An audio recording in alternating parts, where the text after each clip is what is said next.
Okay, so we are going to start our lecture. ठीक है, previously we have studied about the tissues, started about the plant tissues, और plant tissues में हमने types of plant tissues according to cells हमने किया था. simple tissues, simple में parenchyma, collenchyma, sclerenchyma tissues हमने कर लिए थे. then हमने complex tissue किया था जिसमें हमने xylem और phloem को डिस्कस किया था. so this was the last topic which we had discussed. Now today's topic is again regarding plant tissues, but types of plant tissues according to function. Okay, function के लिहाज से plant tissues के कौन कौन से types होते हैं वो हमने डिस्कस करने हैं. सबसे पहले हमारे पास है epidermal tissues. Epidermal tissues surface tissues को कहते हैं. ठीक है, तो सबसे आउटर टिश्यूज होते हैं उनको हम क्या कहते हैं, उनको एपिडर्मल टिश्यूज कहते हैं. सो चाहे वो रूट्स में हो, स्टेम में हो या लीव्स में हो, anywhere in the plant surface there is a tissue. That tissue is known as epidermal tissue. चाहे वो लीव के अंदर प्रेजेंट हो, चाहे वो स्टेम के अंदर प्रेजेंट हो या वो रूट के अंदर प्रेजेंट हो. So all the protective layer tissues, जो आउटर लेयर टिश्यूज होते हैं, उन्हें हम एपिडर्मल टिश्यूज कहते हैं. They are thick walled and rectangular in shape. अब ये सेल्स है, यहाँ आप देखिएगा ये सेल है, ये एपिडर्मल सेल, ये पूरा स्टोमेटा है. ठीक है, ये स्टोमेटा है, ये स्टोमेटा के ऊपर सेल्स है. ये आप देखिएगा, ये वाला सेल है, ये वाला सेल है, ये वाला सेल है. तो यू विल सी दैट कि एक तो ये थिक वॉल्ड है, ठीक है, रेक्टेंगुलर शेप में होते हैं, और there is no intercellular space between the cells and the cells are so closely packed to one another. तो यहाँ आप देख सकते हो कोई भी इंट्रासेलुलर स्पेस इनके अंदर नहीं है. ये आउटर लेयर बनाता है, कोई भी इरेगुलर रेक्टेंगुलर शेप है इनका, लेकिन दरमियान में किसी किस्म का स्पेस आपको नजर नहीं आएगा. तो ये स्टोमेटा के सेल्स को, ये जो गार्ड सेल्स है, इन गार्ड सेल को प्रोटेक्ट करने के लिए ये सेल्स प्रेजेंट होते हैं, जिसे हम एपिडर्मल सेल्स कहते हैं. सो ये नॉर्मली क्या करते हैं, इंटरनल स्ट्रक्चर्स को प्रोटेक्ट करते हैं. अब ये जो सेल्स आपको नजर आ रहे हैं, ये जो टिश्यूज नजर आ रहे हैं आपको, ठीक है, ये जो टिश्यू है ये नॉर्मली ये एपिडर्मल टिश्यू है, और ये अंदर जो है ये स्टोमेटा है. ठीक है, ये गार्ड सेल है, ये एक गार्ड सेल है, दूसरा गार्ड सेल है. तो ये टिश्यूज क्या करते हैं, स्टोमेटा को प्रोटेक्ट कर रहे हैं. ठीक है, they are the protective cells forming the outer layer in the leaf, and it's normally protecting the inner surface of stomata. Stomata के अंदर surface को protect करते हैं. So without having any intracellular space, they're having a nucleus present in them and rectangular shaped cells they are. So इसको हम कहते हैं epidermal tissues.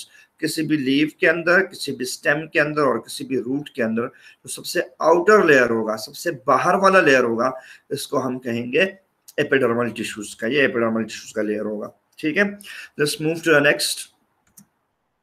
ये एपिडर्मल टिश्यूज है. नेक्स्ट हमारे पास जो है ग्राउंड टिश्यूज है. अच्छा, ग्राउंड टिश्यूज किससे बने होते हैं, थिन वॉल्ड पेरेन्काइमा सेल से बने हुए होते हैं. ठीक है, पेरेन्काइमा सेल से बने हुए होते हैं. और as we discussed earlier as well, हमने पहले भी इसको डिस्कस किया था कि ये प्लांट के सॉफ्टर रीजन के अंदर प्रेजेंट होते हैं. So normally they are present in the softer region of the plants, or you can say they are present in all parts of the plant except the epidermal layers. ठीक है, जो outer layer होता है उसको छोड़ के, outer layer को छोड़ के ये जो टिश्यूज होते हैं ये हर जगह में प्रेजेंट होते हैं. ठीक है, ये हर जगह में ये जो है नॉर्मली आपको मिलेंगे प्लांट के अंदर. So they are meant basically for storing food. इसका काम क्या होता है, स्टोर फूड. ठीक है, फूड को स्टोर करना. पहले हमने पढ़ा था पेरेन्काइमा सेल्स को, पेरेन्काइमा टिश्यूज को, कि ये खुराक को स्टोर भी करते और सर्टेनली कभी कभार ये खुराक को बनाते भी है. तो वो यही सेल्स होते हैं, इनको हम ग्राउंड टिश्यूज भी कहते हैं. ठीक है, they are also known as ground tissues. According to function they are known as ground tissues, and they are thin walled parenchymatous cells. They are present in all parts of the plant except the epidermal layers. ठीक है, and they are meant for the storage of the food. ये storage of food कर रहे होते हैं, plant के अंदर store करता है फूड को. देन हमारे पास नेक्स्ट है सपोर्टिंग टिश्यू. नाम जाहिर कर रहा है, supporting tissue mean they are supporting the body. Body को सपोर्ट करते हैं. तो दो टाइप के होते हैं, कोलेनकाइमा होते हैं और स्क्लेरेनकाइमा होते हैं. ये भी हमने डिस्कस किया था कि कोलेनकाइमेटस सेल्स जो होते हैं वो थिक वॉल्ड होते हैं, लिविंग सेल्स होते हैं, और स्क्लेरेनकाइमा जो होते हैं ये thick walled non living cells होते हैं. तो यू कैन सी हियर कि ये जो है हमारे पास ये स्क्लेरेनकाइमा है और ये कोलेनकाइमा है. ये दोनों जो है सपोर्टिंग टिश्यूज कहलाते हैं. ठीक है, the thick walled cells made up of collenchyma tissues, living tissue, and made up of sclerenchyma tissues, which are dead tissues, and the work is to provide support to the plant, ये plant को support provide करते हैं।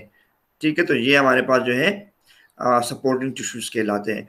दोनों colon कायमा स्क्लेरन कायमा दोनों जो है सपोर्टिंग टिश्यूज कहलाते हैं। ठीक है, नेक्स्ट हमारे पास जो है वह कंडक्टिंग टिश्यूज। कंडक्टिंग टिश्यूज को वस्कुलर टिश्यूज भी कहते हैं और वस्कुलर टिश्यूज को हम जाइलम और फ्लोएम भी कहते हैं। तो ये दो टाइप के होते हैं, composed of xylem and phloem. You can see यहाँ in the middle of the, ये आपका स्टेम है, स्टेम के जो है मिडल के अंदर आप देखते हो कि ये जो पार्ट है, जो बीच वाला पार्ट है, ये इसका क्या है, ये वाला जो स्टार बना हुआ है, ये स्टार जाइलम है। और ये जो पार्ट्स होते हैं, यहाँ जो पार्ट्स होते हैं in the arm of the star जो पार्ट होता है, ये फ्लोएम कहलाता है। तो जाइलम और फ्लोएम होते हैं इसके अंदर। आपको पता है कि जाइलम का क्या काम होता है, ये कंडक्ट करता है मिनरल एंड वाटर को फ्रॉम द सॉइल, और फ्लोएम क्या करता है, जो फूड बन जाता है लीफ के अंदर, फिर उस लीफ को, उस लीफ में से उस फूड को डिस्ट्रीब्यूट करता है। ठीक है, सो they are performing different functions. Xylem is conducting the water and mineral from the soil, and the phloem is distributing the food to the different parts of the plant. Plant के different parts तक वो food को distribute करता है, food को conduct करके लेकर जाता है या उसको पहुंचाता है। ठीक है, तो ये आपके पास जो है कंडक्टिंग टिश्यूज है। इनको हम वस्कुलर टिश्यूज भी कहते हैं क्योंकि ये वस्कुलर बंडल्स कहलाते हैं। जाइलम और फ्लोएम जो होते हैं ये वस्कुलर बंडल्स कहलाते हैं।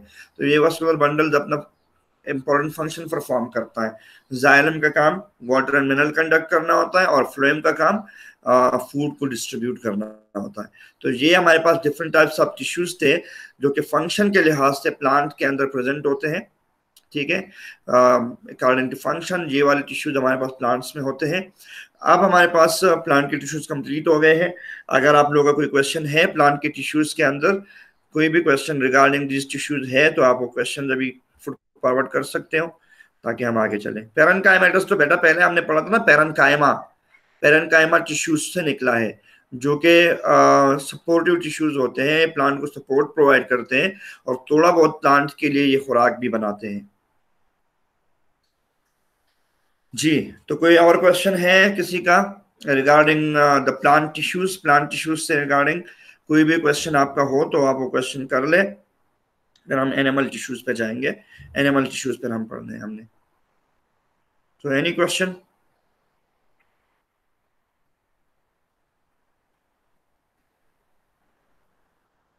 कोई क्वेश्चन है?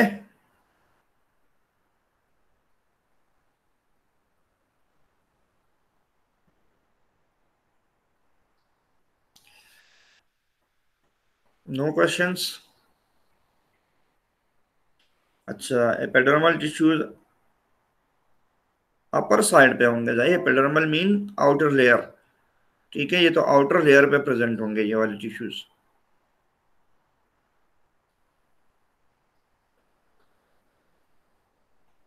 कोई और क्वेश्चन? नहीं है कोई क्वेश्चन? आगे बढ़े फिर हम लोग एनिमल सेल्स की तरफ। एनिमल के टिश्यूज के बारे में अभी हमने पढ़ना है। So let's discuss about the animal tissues.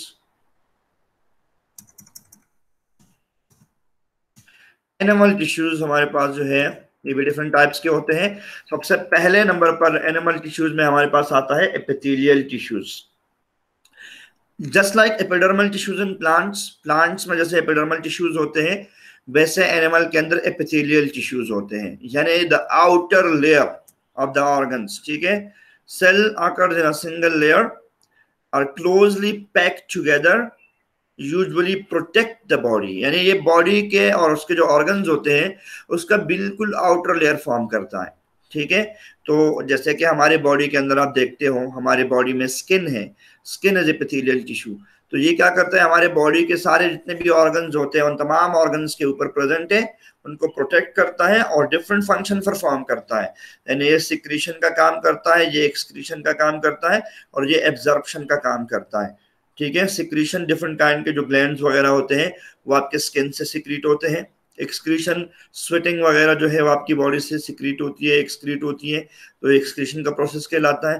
And absorption mean कि ये वाटर को, ये मिनरल्स को और अलॉन्ग विद दैट ये एयर वगैरह को जो है एब्जॉर्ब कर लेते हैं, बॉडी के अंदर लेकर जाते हैं। तो epithelial tissues are the type of tissues which are present on the outer layer of the body body के सबसे आउटर लेयर पे प्रेजेंट होते हैं। They are present in single layer, एक सिंगल लेयर में प्रेजेंट होते हैं। सारे cells, all the cells are very much closely packed to one another.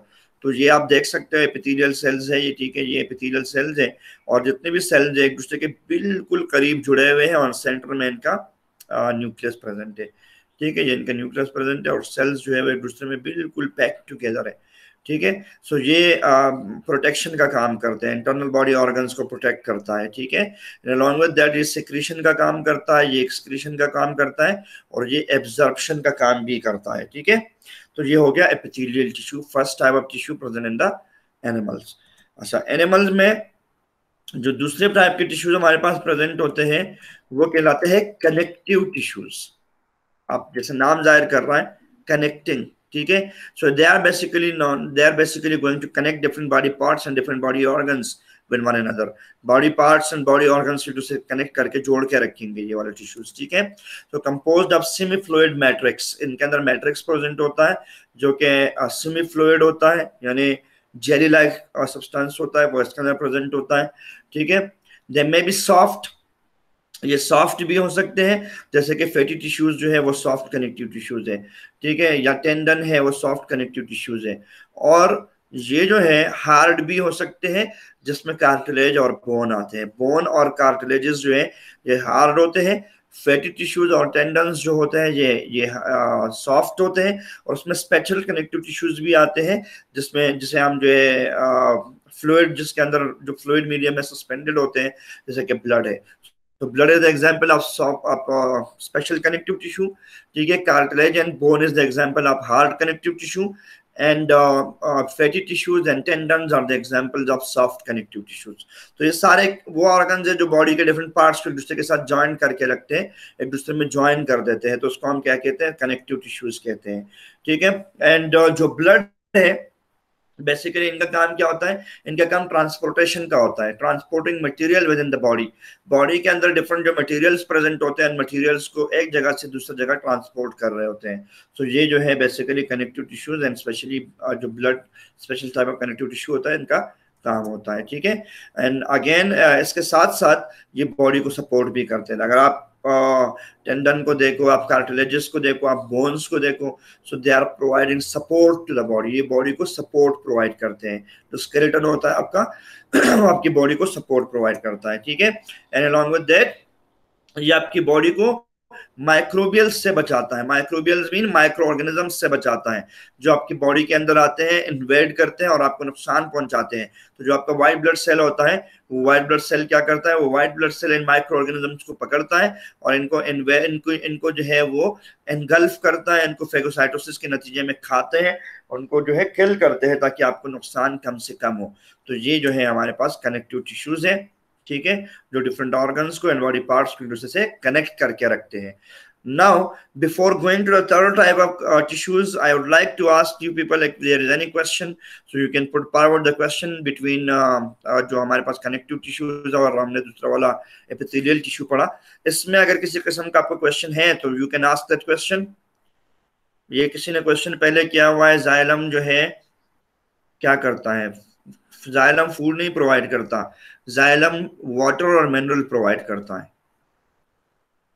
Xylem mineral and water provide करता है, ठीक है। सिक्रीशन का मतलब ये है कि जैसे आपकी बॉडी में डिफरेंट ग्लैंड्स प्रेजेंट होते हैं तो उन ग्लैंड्स को बाहर निकाल देना, जैसे आपकी बॉडी में स्वेट ग्लैंड्स है या सेंट ग्लैंड्स है, सेबेशियस ग्लैंड है, तो उन ग्लैंड्स को बॉडी से बाहर निकालना है, इसको हम कहते हैं सिक्रीशन। तो ये स्किन से होती है यानी एपिथेलियल टिश्यू से होती है। एक्सक्रीशन का मतलब होता है कि वेस्ट मटेरियल को बॉडी से बाहर निकालना, जैसे कि आपका स्वेटिंग है, पसीना है, तो पसीने के अंदर क्या होता है, यूरिया प्रेजेंट होता है, सॉल्ट प्रेजेंट होता है, वाटर प्रेजेंट होता है, तो उनको बाहर निकालना, उसको एक्सक्रीशन कहते हैं।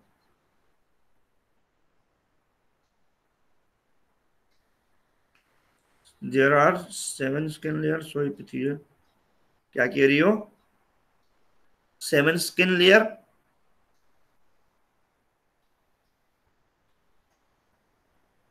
जो आपका स्किन है ना, पूरा जो आपका स्किन होता है, जो ऑर्गन्स के ऊपर एक लेयर प्रेजेंट होती है, ये पूरी लेयर आपकी जो है एपिथेलियल टिश्यू कहलाती है, ठीक है। फिर इसमें इसमें हमारे पास क्या होता है, एक इसके अंदर जो है वो एपिथेलियल होता है, दूसरा एंडोथेलियल होता है। तो जो इंटरनली होता है, जो अंदर प्रेजेंट होता है, उसको एंडोथेलियल कहते हैं, और जो ऊपर सुपरफिशियल प्रेजेंट होता है उसको एपिथेलियल कहते हैं। लेकिन नॉर्मली ये होते ही एपिथेलियल, दोनों को एपिथेलियल कह सकते हो आप। ठीक है। अच्छा, anyone here can tell me which is the largest organ of your body? आपकी बॉडी का सबसे बड़ा ऑर्गन कौन सा है?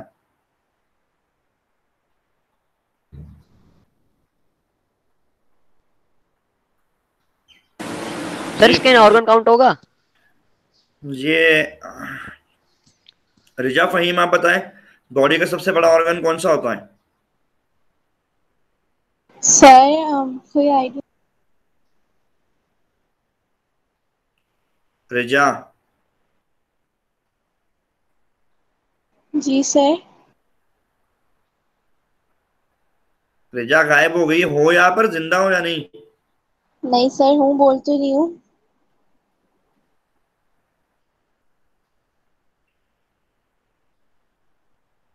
स्किन। जिनसे सवाल किया जाता है वो बंदा जो है गायब ही होता है, वो होता ही नहीं है। फिर यहाँ पर जवाब क्या देगा वो? फिर मैं यही काम करूंगा जैसे सरवनजेब करते हैं ना, कि क्लास से ही निकाल दूं फिर, अगर जवाब नहीं देना आप लोगों ने, रिस्पॉन्स नहीं करना है तो। क्लास में बैठे किस लिए होते हो कि रिस्पॉन्स नहीं करना होता है? बॉडी का सबसे बड़ा ऑर्गन कौन सा है? बॉडी का सबसे बड़ा ऑर्गन स्किन है।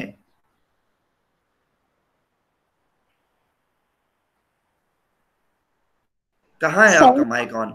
मैं तो आपका माइक नहीं सुन रहा। सर माइक ऑन किया था मैंने।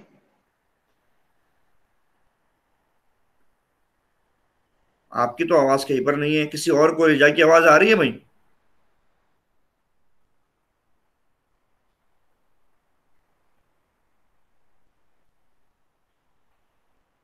भाई मुझे तो इनकी आवाज नहीं आई है, किसी और को इनकी आवाज आई है, मैं ये कह रहा हूँ। सर सब कह रहे हैं आ रही है।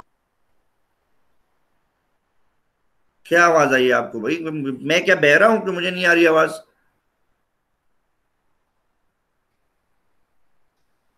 रिजा आप बोले, आर यू टॉकिंग?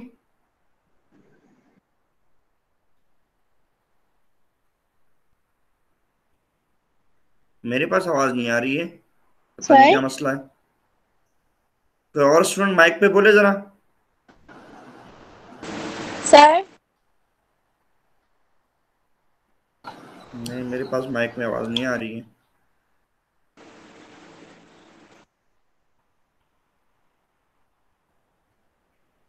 तो मुझे नहीं आ रही है आवाज, एक्चुअली मैं ये कह रहा हूँ कि मुझे किसी की आवाज माइक पे नहीं आ रही है।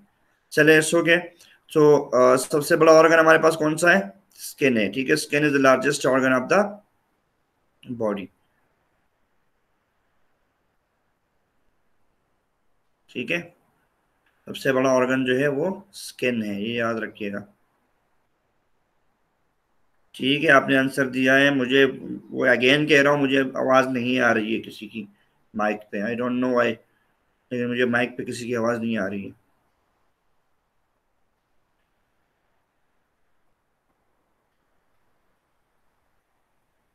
मैंने स्पीकर कहाँ से बंद कर दिया? ये लगा हुआ है, आप देख नहीं रही हो?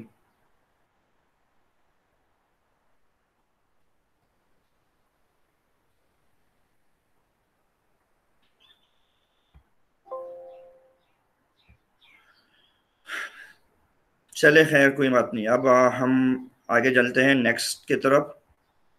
ठीक है, देखते हैं बाद में क्या प्रॉब्लम हुई है, आवाज क्यों नहीं आ रही मुझे।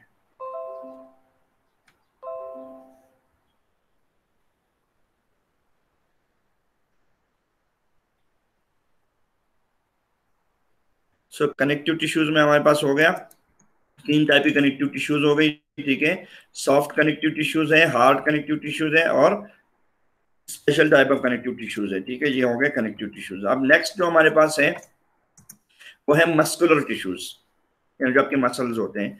ठीक है, ये किससे बने होते हैं? ये मस्कुलर टिश्यूज से, मस्कुलर सेल्स से बने हुए होते हैं। ठीक है, they form from muscle fibres, muscle fibres से बने हुए होते हैं, यानी elongated सेल्स होते हैं उनसे बने हुए होते हैं। ठीक है, लंबे लंबे सेल्स होते हैं उनसे ये बने हुए होते हैं मसल्स आपके। मसल फाइबर जो है ये elongated सेल्स है, लंबे सेल्स है, और बेसिकली इनके अंदर एबिलिटी होती है टू कॉन्ट्रैक्ट एंड रिलैक्स, यानी ये कंट्रैक्शन और रिलैक्सेशन कर सकते हैं, मूवमेंट कर सकते हैं। तो ये जो इनकी एबिलिटी होती है कंट्रैक्शन और रिलैक्सेशन, ये आपको हेल्प करती है कि आपकी बॉडी या बॉडी पार्ट्स जो है वो मूव करें। ठीक है, so it helps you out in the movement of the body and body parts and body के जो आपकी जो बॉडी होती है उनको मूव करने में हेल्प करते हैं। From you move from one place to another with the help of muscles. ठीक है, you contract your hands and you relax your hands with the help of muscles. You contract your legs and other parts of the body and relax them with the help of the muscles present in your body. तो अगर आपकी body में muscles ना होते तो आप move ना कर पाते, आप बॉडी को कॉन्ट्रैक्ट एंड रिलैक्स ना कर पाते। ठीक है, तो ये बेसिकली जो मस्कुलर टिश्यूज होते हैं ये आपको हेल्प करते हैं कि आप अपनी बॉडी को कॉन्ट्रैक्ट एंड रिलैक्स करें और आप अपनी बॉडी को मूव कराएं। सो मूवमेंट में हेल्प करती है, it helps you in the movement. ये मूवमेंट में आपको हेल्प, ये है आपकी मस्कुलर टिश्यूज। ये जो सेल्स आपको नजर आ रहे हैं ये मसल फाइबर्स कहलाते हैं, या ये elongated सेल्स होते हैं, ये मसल फाइबर्स कहलाते हैं। ये है ठीक है, ये सारे जो है मसल फाइबर्स है आपके। तो इसमें ये कंबाइन होकर इसमें से आपके मसल्स फॉर्म होते हैं। ठीक है, फिर उसके डिफरेंट टाइप्स से आपने कुछ पढ़े भी होंगे और आगे जाके हम और टाइप्स इसके पढ़ेंगे भी। तो इस तरह से हमारे पास जो है इनकी फॉर्मेशन होती है। नेक्स्ट टाइप हमारे पास जो है वो है नर्वस टिश्यू। नर्वस टिश्यू जो है इसमें क्या बने होते हैं? ये नर्व सेल से बने हुए होते हैं, और इनके नर्व सेल को हम न्यूरॉन्स भी कहते हैं। ये जो आपको स्ट्रक्चर नजर आ रहा है ये न्यूरॉन का स्ट्रक्चर है। ठीक है, दिस इज अ न्यूरॉन, ये एक न्यूरॉन है। ये बेसिकली करता क्या है, इसके अंदर आप देखते हो कि एक न्यूरॉन के अंदर ये एक सेल बॉडी प्रेजेंट होती है और ये एक्सॉन प्रेजेंट होता है। ठीक है, ये एक्सॉन होता है और ये सेल बॉडी होती है। तो ये बेसिकली इम्पल्सेस जनरेट करता है, नर्वस सिस्टम फॉर्म करता है आपका। तो किसी भी किस्म की जो सेंसिटिविटी होती है जो आप आउटर एटमॉस्फेयर से, आउटर एनवायरनमेंट से गेन करते हो, वो आपसे ये हासिल करके लेके जो है उसको पहुंचाती है कहाँ पर? उसको ये पहुंचाती है आपके ब्रेन तक, आपके नर्वस सिस्टम में लेकर उसको ले जाती है ब्रेन तक, इलेक्ट्रिकल सिग्नल जनरेट करती है। और ये इलेक्ट्रिकल सिग्नल आपकी बॉडी के हर एक एक्शन को जो कि बाहर के एनवायरनमेंट से गेन करते हो आप, उसको आपके ब्रेन तक ले जाती है। ब्रेन दिन डिसाइड करता है कि आपने किस किस्म के मैसेज को गेन किया है, एंड आफ्टर दैट ब्रेन आपको जो है वो बताता है, आपकी डिसीजन लेता है कि आपने क्या जो है वो गेन क्या है और आपने उस पर क्या क्या जो है रिएक्शन करना है उस पर आपने। ठीक है, so this is the nervous system, the nervous tissues. जो आपके नर्वस टिश्यूज है ये आपका पूरा नर्वस सिस्टम फॉर्म करता है। ठीक है, उसमें आपका ब्रेन आता है, आपका स्पाइनल कॉर्ड आता है, आपके नर्व्स आते हैं, आपके ये जितने भी पार्ट्स आपकी बॉडी के हैं ये सारे के सारे जो है ये नर्वस सिस्टम में आते हैं। सो नर्वस सिस्टम आपकी बॉडी का एक बहुत ही इंपॉर्टेंट पार्ट है जो कि आपके बॉडी में सेंसिटिविटी प्रोड्यूस करता है। ठीक है, if you do not have the nervous system, definitely you will be having no sensitivity। आप में कोई हसासियत नहीं होगी, कोई सेंसिटिविटी नहीं होगी। तो आपकी बॉडी के अंदर जो सेंसिटिविटी प्रेजेंट होती है, सेंसिटिविटी किसकी वजह से प्रेजेंट होती है? ये सेंसिटिविटी आपके नर्वस सिस्टम की प्रेजेंट होती है। और नर्वस सिस्टम किससे बना होता है? ये नर्वस टिश्यूज से बने हुए होते हैं, और नर्वस टिश्यूज बजाते खुद नर्व सेल या न्यूरॉन से बने हुए होते हैं। So millions of neurons are present in your body like the electrical wires की तरह आपकी बॉडी में मिलियंस ऑफ न्यूरॉन्स प्रेजेंट होते हैं, और ये इलेक्ट्रिकल करंट्स जनरेट कर रहे होते हैं जो कि आपकी बॉडी के अंदर सिग्नल्स की शक्ल में आते हैं। ठीक है, तो ये हमारे पास डिफरेंट टाइप्स ऑफ टिश्यूज थे। प्लांट्स और एनिमल्स दोनों को हमने डिस्कस किया। अगर कोई क्वेश्चन किसी का है regarding the plant tissues and animal tissues, you can ask your question right now. अपना क्वेश्चन पूछ लीजिएगा। ठीक है, मुझे माइक पे आवाज नहीं आ रही है तो डेफिनेटली आपने जो है मुझे क्वेश्चन जो है वो आपने रिटन फॉर्म में करना है। ठीक है, आई विल सी दैट कि क्या प्रॉब्लम है, माइक पे आवाज क्यों नहीं आ रही है। But if you have any question you can ask your question on the comment section. Comment section में आप क्वेश्चन कर सकते हो।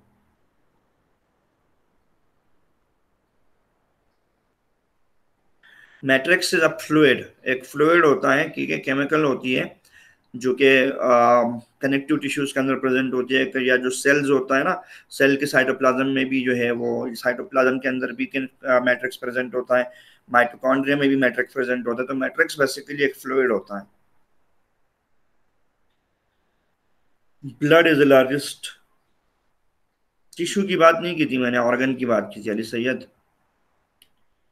लार्जेस्ट कनेक्टिव टिश्यू आपका बॉडी का ब्लड है डेफिनेटली। ठीक है, लेकिन हमने वहां पर ऑर्गन्स की बात की थी, और ऑर्गन आपका सबसे बड़ा जो है वो स्किन है। एक्सॉन जो है सेल बॉडी से ऑनवर्ड जितने भी पार्ट न्यूरॉन का होता है उसको एक्सॉन कहते हैं। वैसे हमने ये डिस्कस करना होता आप तो चैप्टर नंबर 10, लेकिन अब चैप्टर नंबर 10 तो हमने पढ़ना ही नहीं, चैप्टर नंबर 10 से ऑनवर्ड तो हमने पढ़ना ही नहीं है। ठीक है, तो ये बेसिकली आपका चैप्टर 13 में आता, चैप्टर 14 में आता आपका ये एक्सॉन वाला पार्ट, ये जो न्यूरॉन वाला पार्ट होता है चैप्टर 14 में होता, लेकिन अब तो हमने चैप्टर 14 पढ़ना ही नहीं है। ठीक है, चैप्टर 10 तक ही हमने पढ़ना है, तो डेफिनेटली फिर हम लोग उसको मज़ीद डिटेल में डिस्कस नहीं करेंगे। और कोई क्वेश्चन है किसी का?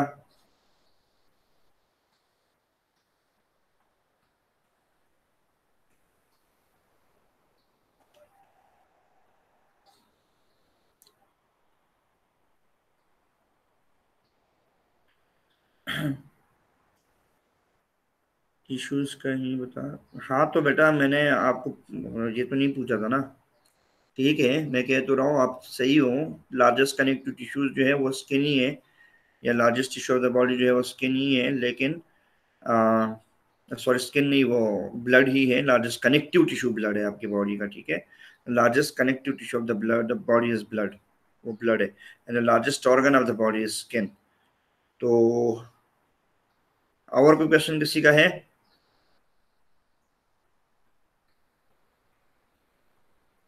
Any other question from anyone?